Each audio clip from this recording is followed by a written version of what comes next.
Bismillahirrahmanirrahim. Assalamualaikum warahmatullahi taala wabarakatuh. Alhamdulillah rabbil alamin wal aqibatu lil muttaqin ala umuri dunya waddin. Asyhadu an la ilaha illallah wa asyhadu anna sayyidana Muhammadan abduhu wa rasuluhu wa nusalli wa nusallim ala habibil karim sayyidina Mustafa sallallahu alaihi wasallam ala alihi wa ashabihi wa man tabi'ahum bi ihsanin ila yaumiddin. Subhanaka la ilma lana illa ma 'allamtana innaka antal alimul hakim. Rabbi shrah li sadri wa yassir li amri wahlul 'uqdatam min lisani yafqahu qawli. Bismillah ma syaa Allah la yasuqul khaira illa Allah ma syaa Allah la yasrifu su'a illa Allah ma syaa Allah. Maka min ni'matin fa minallahi ma syaa Allah wala haula wala quwwata illa billah al-aliyyil azim. Sayyidul istighfar, tuan-tuan. Bismillahirrahmanirrahim. Allahumma anta rabbi la ilaha illa anta khalaqtani wa ana 'abduka wa ana ala ahdika wa wa'dika mastata'tu a'udzu bika min syarri ma sana'tu abu'u laka bi ni'matika alayya wa abu'u bi dhanbi faghfir li fa innahu la yaghfiru dzunuba illa anta. Amma ba'd. Baik tuan-tuan, kita sambung pengajian kitab kita Penawar Bagi Hati karangan Syekh Abdul Qadir bin Abdul Muttalib Al-Mandili, dan kita masih berada pada bab lidah. Kita sambung pada muka surat ke-12 pada perenggan yang akhir. Muka surat 12 perenggan yang akhir. Dan ketahui olehmu bahwasanya lidah itu sebanyak-banyak anggota dan sebesar-besarnya daripada kejahatan, maka lazimkanlah akan memeliharanya dan tiada menolong akan dikau atas sejahtera daripada kebinasaan, melainkan sallallahu alaihi wasallam Muhammad mengasingkan diri daripada manusia. Ya, kita ketahuilah bahawa sallallahu alaihi wasallam Muhammad sallallahu alaihi wasallam, lidah kita ini adalah sebesar sebanyak-banyak anggota dan sebesar-besar daripada kejahatan. Punca kejahatan seluruhnya ni boleh jadi berpunca daripada lidah. Nabi SAW sebut tentang orang yang paling ramai dalam neraka itu sebabkan oleh lidah-lidah mereka. Tuan-tuan sekalian, Nabi SAW cerita kepada seorang sahabat, Muaz bin Jabal, bila sahabat ni tanya Rasulullah, apakah akhbiruni bi'amalin yadkhul jannah wa yuba'iduni 'anil nar, apakah amalan yang akan masukkan aku dalam syurga dan menjauhkan aku daripada neraka? Sallallahu alaihi wasallam Muhammad, Nabi kata laqad sa'alta 'an 'azim, benda yang kamu tanya ni besar sangat, tapi Allah akan permudahkan kepada siapa yang Allah nak permudahkan ke atasnya. Lalu Nabi SAW cerita semua amalan-amalan yang boleh memasukkan orang tu pada syurga dan menjauhkan orang tu daripada neraka. Nabi SAW cerita lagi sebagai tambahannya perkara-perkara yang disebut sebagai pintu segala kebaikan. Selepas Nabi cerita semua kelebihan-kelebihan ni, last Nabi kata, mau tak aku cerita pada kamu kunci dia apa? Apa kunci dia? Semua di atas tadi ni, apa kunci dia? Nabi SAW pegang lidah dia. Nabi kata, jaga yang ni. Pasal apa jaga yang ni? Pasal yang ni lah satgi boleh padam semua benda yang kita buat tadi ni. Semua nikmat-nikmat, semua kelebihan-kelebihan kita dengan ibadat-ibadat kita kepada Allah, semua boleh padam hanya dengan ni. Nabi SAW sebut, orang terawang-awang bainal masyriqi wal maghrib, di antara timur dan barat, hanya kerana satu patah perkataan yang keluar pada mulut dia. Jadi sebesar-besar tuan-tuan sekalian ujian yang Allah bagi kat kita ni tuan-tuan, ialah lidah nama dia. Habis nak buat macam mana ni cara ni? Demikian kata pengarang kitab sallallahu alaihi wasallam Muhammad, maka lazimkanlah akan memeliharanya, jaga dia. Nak kena jaga sungguh-sungguh. Lidah ni nak kena jaga sungguh-sungguh. Setiap benda yang nak keluar pada mulut kita tu, tolong tapih dulu. Tuan-tuan, benda mudah cakap, susah nak buat. Pasal mulut kita cepat sangat keluar. Cepat sangat keluar. Sebab tu ulama sebut, perkataan kamu itu milik kamu sebelum kamu berkata-kata. Tetapi dia akan menjadi milik orang selepas kamu berkata-kata. Mula-mula selagi perkataan itu tak keluar daripada kalam kita, tuan-tuan, dia milik kita. Tapi lepas dia keluar saja, kita bertanggungjawab atas apa yang kita cakap. Kalau kena dengan orang tu punya hak atas perkataan kita. Maka tuan-tuan, dia jadi milik kita sebelum keluar. Tapi selepas keluar, perkataan kita tu akan jadi milik orang lain. Maka tuan-tuan beringat-ingatlah, kena jaga, pelihara sungguh. Sebab tu Nabi kata, kalau tak mampu duduk diam, sudahlah. Belajar-belajar untuk duduk diam. Dan dia kata, subhanallah, dan tak ada cara kalau kita nak jaga. Sallallahu alaihi wasallam Muhammad. Dan tiada menolong akan dikau atas sejahtera daripada kebinasan itu, melainkan mengasingkan diri engkau daripada manusia. Cara yang paling mudah sekali nak jaga, supaya tak bercakap benda tak elok, dan tak mengguris perasaan orang lain, tak jadi fitnah, tak jadi mengumpat. Cara dia lagu mana? Duduk seorang-seorang dalam hutan. Itulah cara dia. Asingkan diri kamu daripada manusia yang lain. Tapi subhanallah, mana boleh kita buat lagu tu? Kita tak boleh nak buat lagu tu. Kita boleh duduk seorang-seorang. Kita kena duduk dengan orang ramai. Maka mau tak mau tuan-tuan kena jaga lidah kita ni. Maka subhanallah, sallallahu alaihi wasallam Muhammad, dan ataupun berdiam diri bila kamu bersama dengan orang ramai. Orang ramai duk bercakap, kita belajar-belajar untuk diam. Lah ni bukan cakap-cakap kat mulut, kita bercakap kat jari kan. Cakap kat jari lagi banyak daripada cakap kat mulut kadang-kadang. Kadang-kadang tengok tu, kalau kenal tak kawan tu, dia tu jenis pendiam. Tengok pendiam je. Tapi kalau post dekat Facebook dia, subhanallah, laser bukan main kadang-kadang kita tengok tu kan. Ni ada tuan-tuan dia panggil ni cyber troopers lah ni. Lah ni dia ada cyber, lah ni perang tu, dan semua perang pakai internet, cyber troopers. Kadang-kadang orang-orang yang suka dengan gadget ni tuan-tuan, depa ni jenis diam aja. Bukan campak dengan orang sangat, duduk diam aja. Faham tak? Tapi jari sangat cepat tuan-tuan, hantar maklumat hantar apa semua, tambah-tambah berkait-kait dengan fitnah. Kita duduk ni tuan-tuan, zaman fitnah sangat besar lah ni. Allah uji kita ni, Allah pilih kita duduk pada zaman fitnah yang sangat besar. Sungguh tuan-tuan, dan kita semua ni tak terlepas daripada perkataan-perkataan yang berkait dengan orang lain. Setiap hari. Tuan-tuan, hari ni tuan-tuan baca WhatsApp tak? Saya tanya ni. Saya tanya, cuaca hangguk tengok. Kalau tuan-tuan tak baca, cooling. Baca tak? Ada tak baca cerita pasal orang kan ni? Cuba mai. Ada tak? Mereka nak pilihan raya. Pilihan raya apa ni? Apa dia? Semenyih tu kan? Apa dia Jumaat? Tiap-tiap hari Allah. Tuan-tuan rujuk surah sallallahu alaihi wasallam Muhammad An-Nur ayat 19. Kita buka surah An-Nur ayat 19. Mana An-Nur? Sallallahu alaihi wasallam Muhammad. Tuan-tuan, surah ke-24 ayat 19. Allah kata apa? Tuan dengar ni elok, Allah pesan apa kat kita. Allah kata, sallallahu alaihi wasallam Muhammad, ni pesanan kat diri saya jugalah ni. A'udzubillahi minasyaitonirrajim.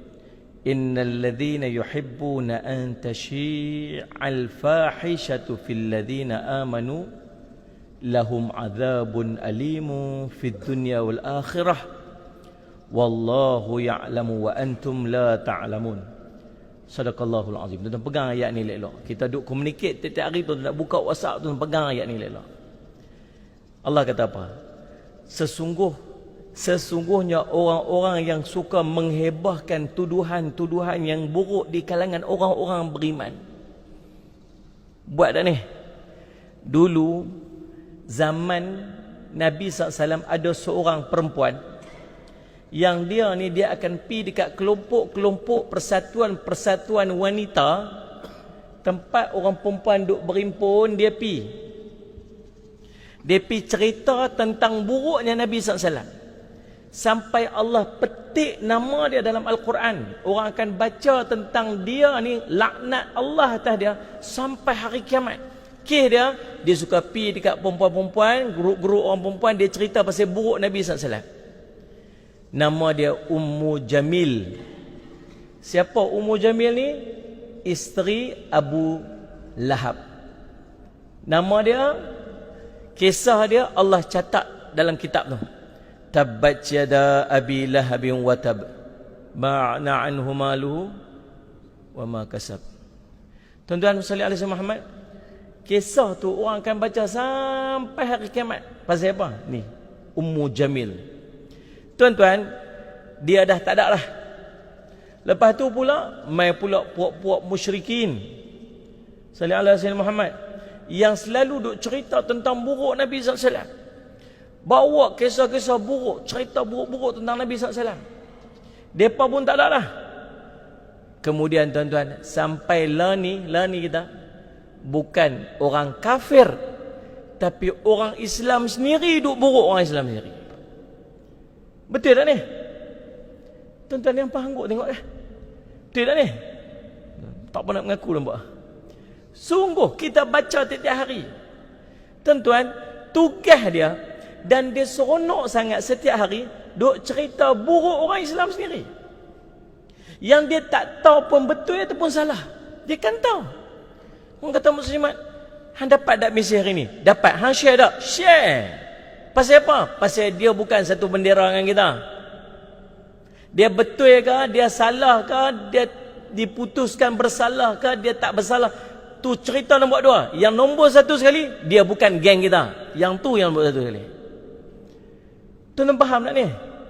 Maka kita sebarkan sesuatu yang kita tak tahu betul ataupun salah. Boleh tak orang Islam buat begitu? Tak boleh tuan-tuan. Kalau dia tak buat, jadi apa? Jadi apa ni? Ni saya tanya ni. Ni pasal apa macam dia muhasabah ni masing-masing ni? Sungguh tuan-tuan, tak patut sangat orang Islam buat begitu.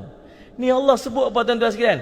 Sesungguhnya orang-orang yang suka menghebah-hebahkan tuduhan yang buruk di kalangan orang beriman itu sendiri, maka Allah kata apa? Lahum azabun alimun fid dunya wal akhirah. Bagi mereka azab yang sangat buruk, azab yang sangat pedih di dunia dan di akhirat. Allah janji dekat mereka ni, orang yang duk hebah-hebah cerita buruk orang Islam sendiri ni, yang dia tak tahu betul ke salah ke, Allah janji azab dekat dia bukan ke akhirat ni, bukan sekadar di akhirat, dunia lagi dia kena. Allah bagi azab sangat berat. Tengok dia relax aja Ustaz. Tuan-tuan tengok hati duk gelojak macam mana. Hidup tak tenang. Tuan-tuan, macam-macam main menimpa dia. Hidup dia dalam keadaan sangat susah. Tuan-tuan sallallahu alaihi Muhammad, Allah azabkan dia bukan di akhirat, di dunia dia dah kena dah. Sallallahu alaihi Muhammad, bagi mereka azab siksa yang tidak terperi sakitnya di dunia dan di akhirat. Dan ingatlah Allah mengetahui sedang kamu tidak mengetahui. Faham tak ni? Setiap kali tuan-tuan nak share tentang orang Islam sendiri, tuan-tuan tolong timbang. Kalau tuan-tuan tak tahu betul tak betul, tuan-tuan jangan share. Sini minta yang tu satu aja tuan-tuan. Tolonglah. Kita orang mengaji. Kita orang duduk main masjid tuan-tuan. Tak patut kita buat lagu tu. Tak kira lah dia duduk tahu mana pun. Dia bendera mana pun. Dia parti apa pun. Asal dia orang Islam. Tuan-tuan jangan sebar keburukan orang Islam sendiri. Boleh tak ni? Macam tak apa nak setuju juga nampak gaya ni. Payah sungguh. Tolonglah tuan-tuan, tolonglah. Saya merayu tuan-tuan sungguh. Sedih kita tuan-tuan. Faham tak? Tak perlu nak tunggu. Orang bukan Islam duduk diam ya? Orang kafir duduk diam ya? Dia hantar siapa? Dia hantar orang Islam untuk pergi buruk orang Islam sendiri. Lalu kata apa? Orang Islam pun buat buruk. Pasal apa orang Islam tu buat buruk? Tengoklah. Orang Islam sendiri kata orang Islam buat buruk. Bukan kami kata orang kafir. Macam mana kami nak ikut Islam? Orang Islam sendiri pun buruk. Bukan kami kata. Orang Islam sendiri kata ke orang Islam. Maka waktu tu tuan-tuan sedang atau sedang, dia jadi fitnah atas agama dia sendiri. Faham tak ni tuan-tuan saya duk cerita apa ni? Tolonglah tuan-tuan. Tuan-tuan, ingat satu riwayat Nabi SAW cerita. Setiap kali tuan-tuan nak bercakap tentang keburukan orang yang mungkin jadi fitnah sebab kita tak tahu betul ataupun salah. Faham tak ni? Juta-juta keluar tiap hari sampai berpinau jik mata kita. 90 juta, 20 juta, 12 juta. Duit tak mana pun tak tahu. Faham tak? Kita tak tahu betul ataupun salah. Tak tahu ni, sungguh-sungguh tak tahu. Kalau tahu tak apa tuan-tuan. Kalau sahih tuan-tuan nampak sungguh, memang dia ambil. Saya jadi saksi, saya duduk depan mata, saya nampak tuan-tuan cakap. Tapi nampak tak? Tapi tahu tak? Hukum jatuh tak lagi? Tuan-tuan faham ke? Kalau tak tahu tak payah cakap, duduk diam sudah. Kalau dia dapat betul lah yang cerita berjuta-juta yang mereka dapat tu tuan-tuan, mereka kaya, kita dapat apa? Betul kena bayar juga. Minyak mai juga. Kita tak dapat apa. Yang dapat apa? Pahala tiap-tiap hari kikih. Tu kita dapat. Mereka mewah dengan duit mereka, kalau betul mereka ambil. Kita ni tu tak apa? Kikih pahala tiap-tiap hari. Kikih pahala bagi ke orang. Dan kita dapat share tak apa juga. Boleh faham tuan-tuan? Sudah-sudah. Yang saya takut ni ancaman Allah. Orang yang duk bawa mulut pi cerita dekat orang tentang keburukan-keburukan orang yang lain yang dia tak tahu betul ataupun salah. Tahu apa dah Allah akan buat kat nanti dia yaumul qiyamah. Dia akan dicakuk dengan cakuk besi daripada matanya, rongga matanya sehingga tembus ke belakang kepalanya. Dicakuk dengan cakuk besi daripada rongga hidungnya sehingga berlubang daripada kepalanya, belakang kepalanya, tengkuknya. Dicakuk daripada cakuk besi daripada mulutnya sampai ke belakang kepalanya. Pasal apa tuan-tuan? Pasal Allah sangat marah kepada orang yang duk bawa perkataan tentang orang lain. Beringatlah, beringat. Kalau tuan-tuan tak tahu, kalau tuan-tuan tak sahih, kalau tuan-tuan duk diam sudah-sudahlah. Man kana yu'minu billahi wal yawmil akhir falyaqul khairan aw liyasmut. Siapa yang beriman pada Allah dan hari akhirat, salli ala sayyidina Muhammad, cakap yang baik-baik sudah. Kalau tak mampu duk diam. Dia hari ni duk panas isu Allah. Letih saya tuan-tuan. Isu audio lah, isu pertemuan lah, isu duit lah. Tiap hari tuan-tuan, tiap hari. Sampai saya komen dekat satu post tu, saya kata apa? Sudah-sudah letih saya dengar. Letih. Kalau orang tu nafi, dak saya dak. Sudah tuan pegang tu elok sudah. Terus duduk pening-pening sakit hati saya. Apa ni? Orang kata apa? Dia buat. Tiba-tiba orang tu kata apa? Saya tak buat. Pegang tu sudah-sudahlah. Oh dia tipulah, dia apa? Hadir dengan Allah lah. Kita tak sudah sibuk lah. Faham tak ni? Saya duk nampak masing-masing dengan interpretasi masing-masing. Berdasarkan pegangan hati dia kan. Terpulang pada tuan-tuan lah. Saya letak satu je. Asal dia orang Islam, dia beriman kepada Allah, dia saudara saya. Macam mana saya tuan-tuan tak suka orang fitnah saya pun kalau boleh kita tak mau fitnah orang. Kita bukan suka orang duk cakap pasal kita. Tak suka orang duk cakap pasal orang. Tak suka tuan-tuan. Kita tak suka orang duk fitnah kita. Orang bercakap tentang benda maksiat yang kita buat pun kita tak suka. Kita memang buat maksiat tu. Kita jahat, kita bukan baik. Tapi ada orang duk cakap tentang buruk tak? Hantar dak dia tu dulu tu kaki karaoke. Hantar dak dulu tu dia tu pernah buat zina. Hantar dak dulu pernah. Kita pun tak suka. Wahai kita memang buat benda tu. Apatah lagi benda yang kita tak buat. Lagi kita tak suka. Macam mana orang tak suka bila kita bercakap atas depa, macam itulah tu. Macam mana kita tak suka orang duk bercakap tentang kita, macam tu orang lain pun tak suka kita bercakap tentang dia. Maka tak payah cakap. Tak payah cakap. Belajar duk diam. Saya pesan tuan-tuan, setiap kali tuan-tuan nak bercakap tentang aib orang, tuan-tuan ingat dua benda ni elok. Pasak benda ni elok. Yang pertama, apa dia? Kalau tuan-tuan nak bercakap tentang aib orang, ingat kita pun ada aib sendiri. Betul ni? Nak cakap tentang aib orang, tuan-tuan ingat, aku pun ada aib sendiri. Buka aib orang, Allah boleh buka aib kita bila masa, tuan-tuan. Siapa yang menutup aib saudaranya, Allah akan menutup aibnya dunia akhirat. Kita tutup aib saudara kita kat dunia aja. Allah tutup aib kita dunia akhirat. Maksud sebaliknya, kalau kita buka aib saudara kita kat dunia dia, Allah akan buka aib kita dunia akhirat. Di dunia tak apa lagi tuan-tuan, orang boleh ingat saat orang lupa. Tapi di akhirat Allah tak lupa. Aib dia yang dibuka, kemaksiatan yang dia buat, Allah akan azab dia. Sebab tu Nabi sangat marah kepada orang yang suka buka aib orang. Yang kedua, setiap kali tuan-tuan nak bercakap tentang orang, tuan-tuan ingat, pahala kita tak banyak mana pun nak bagi ke orang. Faham ni? Pahala kita tak banyak mana pun nak bagi ke orang. Salih ala si Muhammad. Malas nak semayang, malas nak buat ibadat, malas nak zikir, malas nak baca Quran, semua malas buat pun adalah sikit-sikit, sejemput-sejemput. Yang sejemput tu pula nak bagi ke orang. Pasal apa? Duk kata ke orang. Sudah-sudahlah tuan-tuan, sudah-sudahlah. Ajaklah. Tuan-tuan, kalau boleh piasing diri, nak duduk seorang-seorang supaya tak bercakap dah hai orang. Tapi tak boleh sebab kita duduk masyarakat. Itu kadang-kadang duduk dalam grup WhatsApp tu, duduk diam-diam sudah tak apa. Duduk diam-diam sudah. Ha ni, dia panggil silent reader. Happy lah. Ha ni, daripada kita duduk respon benda-benda yang kita tak tahu. Cukup dengan satu like sudah. Tak ada kawan kita dia buat lagu tu lagu ni, kita buh kata. Kita like tentang post dia yang kita tak tahu post dia tu betul ataupun salah. Maksud kita agree dengan dia. Faham tak ni? Maka tuan-tuan, mula hari ni belajar apa? Belajar tone down dia. Politik-politik juga. Tapi ada benda yang kita boleh jaga, ada benda kita boleh cakap, ada yang kita tak boleh cakap. Kalau benda kita tak tahu, sahih betul tak betul, kita tak tahu, kita duduk diam-diam, belajar duduk diam sudah. Pasti kita bertanggungjawab atas apa yang kita cakap. Boleh tak tu?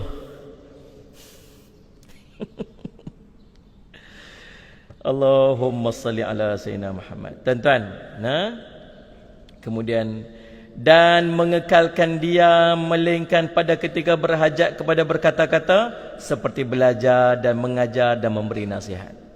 Belajar untuk diam-diam, duduk diam-diam. Diam bercakap, cakap kurang. Melainkan bila ada hajat keperluan je. Bila hajat keperluan ni? Yang pertama, ketika nak belajar. Oh, maksud belajar kena bercakap lah. Belajar kena bercakap lah. Tak bercakap, belajar mana? Waktu mana? Waktu dia kena bercakap lah. Orang tanya soalan, kadang-kadang ustaz tu tanya kat dia, dia kena jawab. Ataupun kadang-kadang dia tak tahu, dia kena tanya soalan.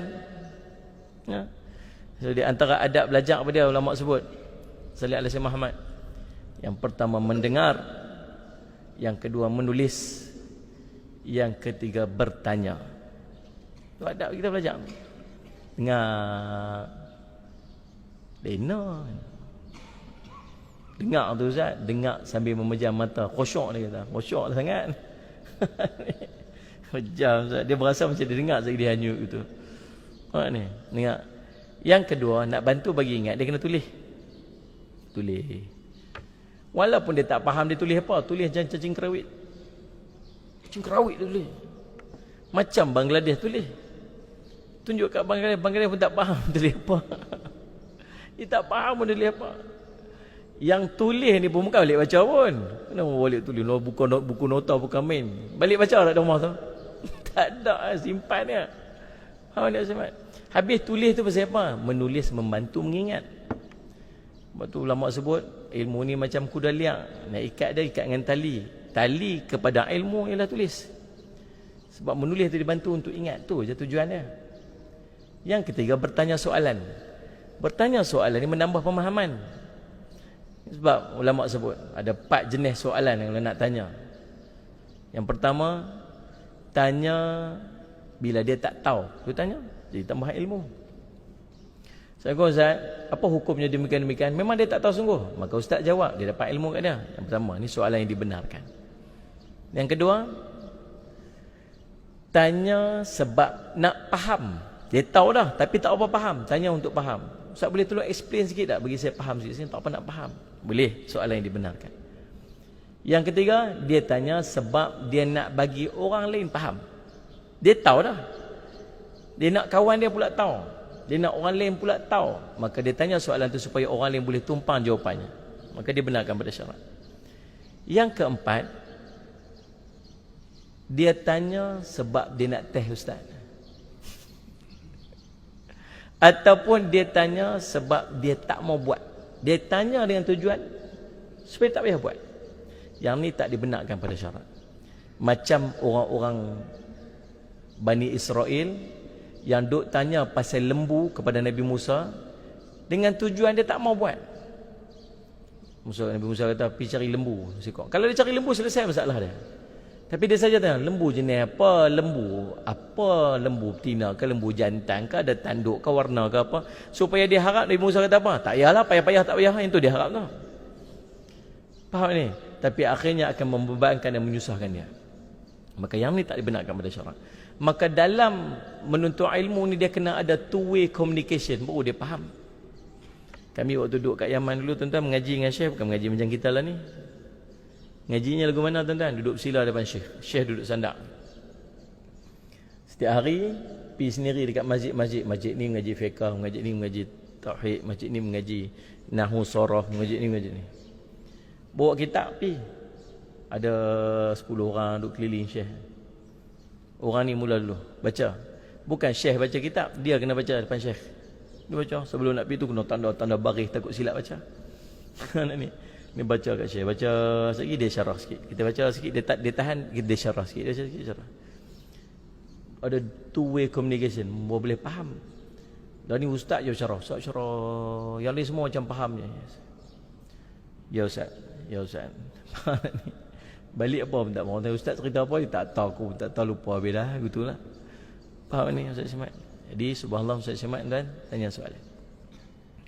Baik tuan-tuan, jadi keperluan untuk berhajat kepada berkata-kata seperti apa? Belajar.